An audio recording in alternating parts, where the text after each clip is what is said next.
qala wa mimma yusa'idu 'alal khusyu'i at-taubatu ilallahi minad dunubi wa tajdidut taubati marratan ba'da marratin.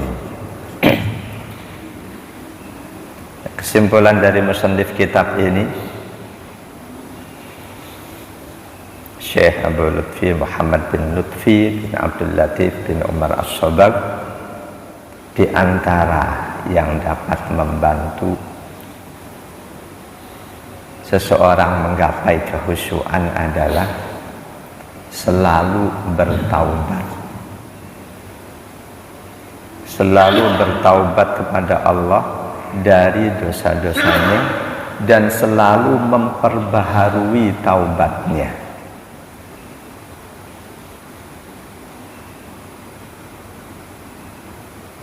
Selalu bertaubat pada Allah berarti menyadari kesalahan kita, menyadari kekurangan kita. Karena kesadaran itu lantas kita lanjutkan dengan sikap bertaubat kembali kepada Allah, mohon diampuni segala dosa kita.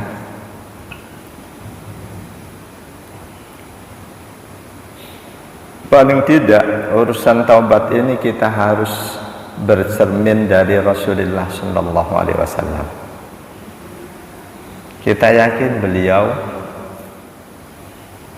tidak punya dosa, karena setiap kali mau terjerumus melakukan dosa, beliau langsung ditegur oleh Allah.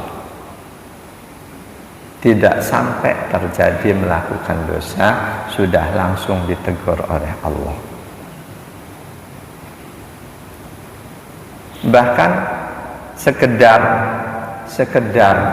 ketika beliau akan sedikit tidak beradab saja, itu oleh Allah langsung ditegur. Baru mau sedikit meninggalkan adab. Kisah sahabat Abdullah bin Ummi Maktum. Rasulullah sedang berbincang dengan para pembesar Quraisy, bukan bincang ngalor ngidul, bincang mengandung hikmah, menasihati dalam rangka dakwah, memperkenalkan Islam kepada kafir Quraisy. Tiba-tiba datang sahabat Abdullah bin Ummi Maktum, sahabat yang tunanetra. Para pembesar Quraisy merasa nggak nyaman datang orang seperti itu. Saat itu Rasul pun sikap beliau kurang lebih sama. Muka beliau, raut wajah beliau yang semula berseri-seri, serinya hilang.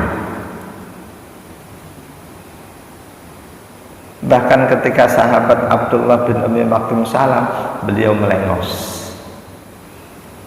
Karena beliau pengen saat itu jangan ada yang ganggu, karena sedang menasihati para pembesar Quraisy. Sahabat yang tunanetra yakin tidak melihat perubahan raut muka Rasulullah. Saat itu Allah turunkan di juz amma surah Abasa. Surah itu diturunkan untuk menegur Nabi, tapi Allah tidak gunakan kalimat engkau, melainkan Allah gunakan kata ganti dia. Seolah-olah di situ, seolah-olah Allah tidak mau bicara dengan Nabi. Abasa wa tawalla an ja'ahul a'ma wa ma yudrika la'allahu yazzakka aw yadhakkaru fatanfa'ahu dzikra. Dia bermuka masam dan melengos ketika datang seorang tunanetra, padahal dia nggak tahu bahwa tujuan si tunanetra datang itu untuk membersihkan diri dari dosa-dosa. Dengan tujuan lain, dia ingin mendapatkan nasihat. Si tunanetra itu ingin dapat nasihat dari dia. Allah nggak sebut Rasul, tapi dia. Saat itu Rasul langsung insaf, langsung sadar. Bahkan semenjak saat itu, setiap kali sahabat tunanetra Abdullah bin Ummi Maktum datang, pasti sambutan Rasul jauh lebih heboh dibanding sambutan kepada sahabat yang lain. Beliau sambut, Waalaikumsalam, alhamdulillahilladzi ataba Rasulullah sallallahu alaihi wasallam. Segala puji bagi Allah yang karena dia Allah mencela Rasulnya. Beliau selalu hamparkan sorban beliau untuk diduduki oleh sahabat itu setelah peristiwa itu. Jadi seseorang yang bertaubat kepada Allah pasti insya Allah karena kesadaran dia punya dosa, dia banyak dosa. Rasul yang tidak punya dosa pun tidak pernah putus untuk selalu beristighfar, bertaubat kepada Allah. Dalam hadis riwayat Imam Bukhari 6307 dan Imam At-Tirmidzi, an Abi Hurairah radhiyallahu anhu anna Rasulullah sallallahu alaihi wasallam qala, wallahi inni la astaghfirullah wa atubu ilaihi fil yaumi aksara min sab'ina marratan. Demi Allah, aku betul-betul beristighfar kepada Allah dan bertaubat kepada Allah dalam sehari-hari lebih dari 70 kali. Istighfar Rasul setiap hari lebih dari 70 kali. Riwayat Imam Muslim bahkan mi'ata marratin, lebih dari 100 kali. Berapa? Kita nggak tahu, yang tahu cuma Rasul. Yang pasti nggak kurang dari 70 riwayat Imam Bukhari, 100 riwayat Imam Muslim.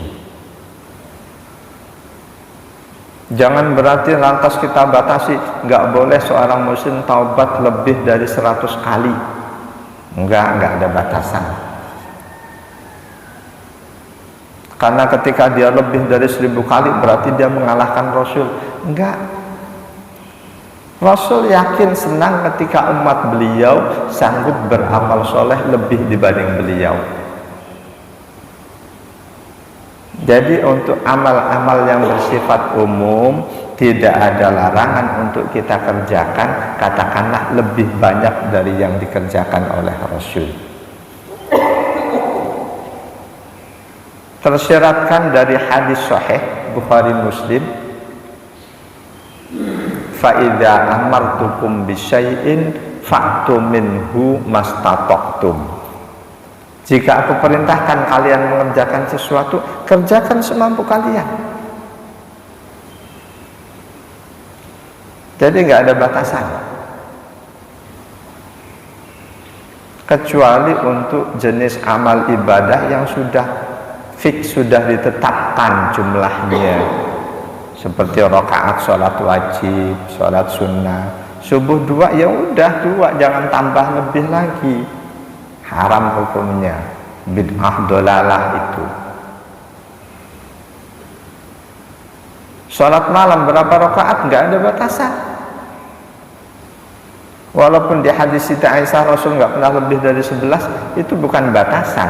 Batasan bahwa kita sholat malam nggak boleh lebih dari 11.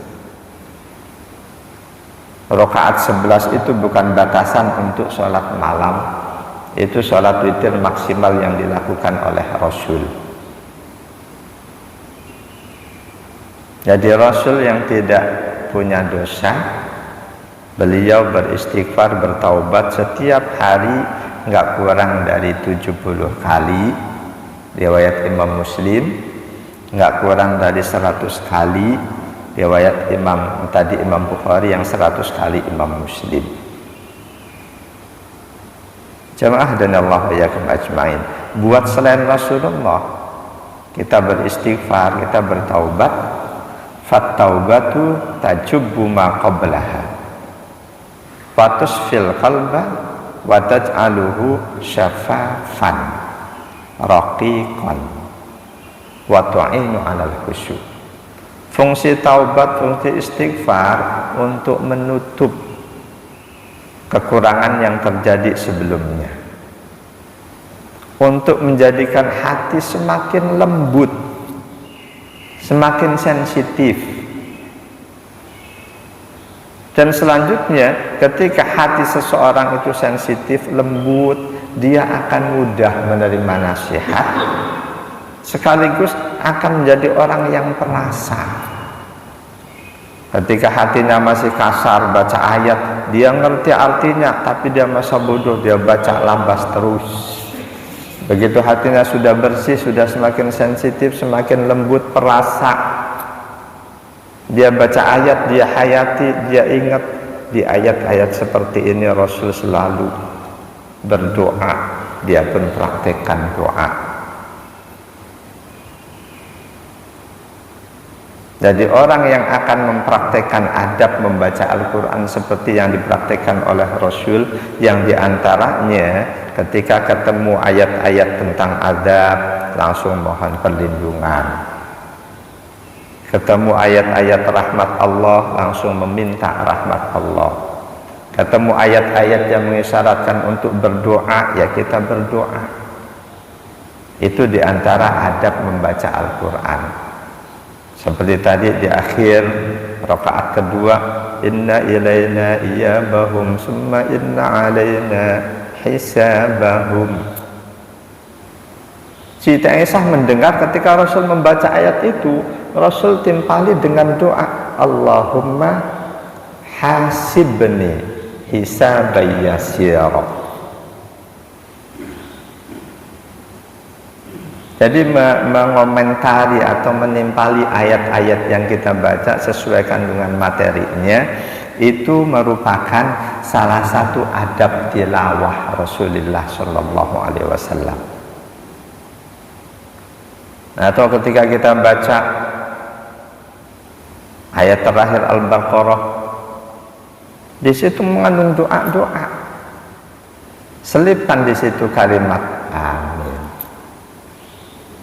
La yukallifullahu nafsan illa wus'aha laha ma kasabat wa 'alaiha maktasabat rabbana la tu'akhidna in nasina aw akhtana amin rabbana wa la tahmil 'alaina isran kama hamaltahu 'alal ladzina min qablina amin rabbana wa la tuhammilna ma la taqata lana bih amin wa'fu 'anna waghfir lana warhamna anta maulana fansurna 'alal qaumil kafirin amin. Itu adab membaca Quran. Jamaah dan Allah yakum ajma'in. Jadi dengan bertaubat insya Allah kesalahan kita, dosa kita diampuni oleh Allah. Hati kita akan dijadikan lebih halus, lebih lembut, lebih perasa, lebih sensitif. Wa tu'inu 'alal khusyu'. Dan selanjutnya ketika hati kita itu tidak keras membatu, hati kita lembut, sensitif, itu akan lebih mudah untuk menghayati apa-apa yang kita ketahui, menghayati apa-apa yang kita ketahui. Bahwa banyak umat Islam tidak bisa menghayati Al-Quran yang dibaca karena mereka nggak tahu artinya. Ketika seseorang baca Quran, dia tahu arti ayat yang dia baca, dia faham sebab turunnya ayat itu, dia mengerti latar belakang kenapa ayat itu, kisahnya bagaimana, insya Allah akan lebih bisa dia hayati. Misal di Al-Fatihah, kita tahu ulama sepakat Al-Fatihah 7 ayat. perbedaan pendapatnya, Imam Malik basmalah bukan ayat. Ayat ketujuhnya, siratal ladzina an'amta 'alaihim ghairil maghdubi 'alaihim waladdallin. Jadi madhab selain Imam Malik, siratal ladzina an'amta 'alaihim satu ayat, belum setengah ayat, ghairil maghdubi 'alaihim waladdallin satu ayat. Tapi Imam Malik, siratal ladzina an'amta 'alaihim satu ayat, ghairil maghdubi 'alaihim waladdallin ayat yang lain. Ketika kita ikut pandangan mayoritas bahwa basmalah ayat pertama, siratal ladzina sampai waladdallin itu satu ayat. Mayoritas umat membaca ayat ketujuh itu, siratal ladzina an'amta 'alaihim ghairil maghdubi 'alaihim waladdallin. Mayoritas manusia sampai akhir nafas. Itu bisa kita hayati bahwa kita selalu minta pada Allah siratal mustaqim.